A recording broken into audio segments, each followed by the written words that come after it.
currently 9 o'clock at night and we are now making some cherry turnovers. I don't know about you guys, but I just love baking at night. Don't ask me why, but I prefer to bake at night. So grab the supplies you need, get into something close, turn on some nice music, and let's get baking. So, as I said before, we are making cherry turnovers. They're inspired by Laura Jane here. There's a part where she makes these cherry turnovers, takes them to school. And I always make these in the winter, and I think it's because I read Told Was It Love Before in the winter. So we're all gonna become our own Laura Jane. So, we're making cherry turnovers. Guys, it's literally the most simplest recipe ever. Basically, you just need some puff pastries and some cherries and then just an egg and you're all set to go. First, I'm going to turn on the oven and then we can get started. Okay, so I have my baking pan here and now I'm just going to grab the puff pastries. Guys, these literally make it so easy. Whenever I make them for people, they're like, did you make these from scratch? It's like, oh yes. Yes, I did.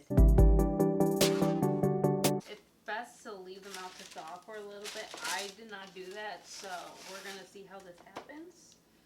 But it does make it easier if they do thaw. I got my pan, I got my parchment paper, I got dough. Yeah, then you just kind of cut it into a square fork.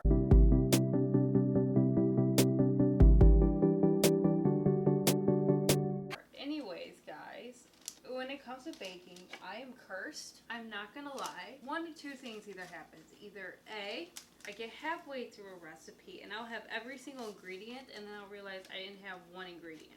So I'm looking up substitutions online. Like one time I was in the middle making cookies, realized I didn't have any eggs, and ended up having to use like a flaxseed mixture, which they actually did not taste as bad as they sound. So that's what happened. Or the other thing that happens is I'll have all the ingredients out and what will happen is that I can fix it. Like I said, it's always eventful when I cook or bake or anything. Yeah, so I'll have all the ingredients out and everything I need and I'll start baking and I'll put it all in the oven and I start putting everything away, all the supplies, and I'll realize, oh shoot, I forgot something. Like there's the unused item just sitting there. So that's what normally happens. So now I'm just putting the cherries on. Like guys, I kid you not, these are just like the most easiest thing and they come out so delicious and everybody just thinks you're a genius baker and it's like, yeah. I did that. I am someone, I love the filling probably the most. Well, I think everyone does. And so I always try to be greedy and get as much as I can in it. Yeah, I'm gonna finish putting all this in and I will update you guys later.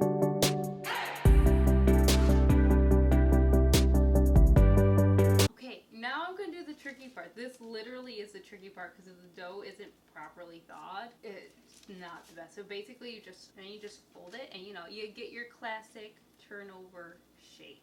Press down the edges now with the fork.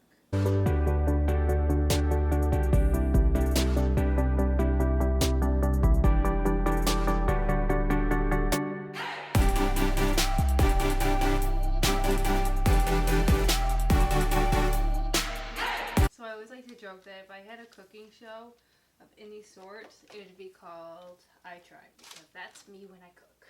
Now I'm just gonna put the egg on them. So the way to do this is like the trickiest thing, guys. Kid you not.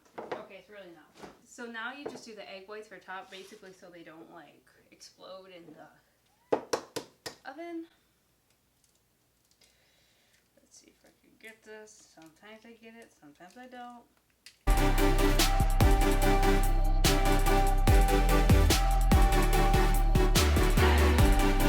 Yeah, so now I'm going to let them cook now for 25 minutes in the oven, and then after that, they're good to go. Just put the glaze on. Thank you guys for watching. I'll see you next time. Bye!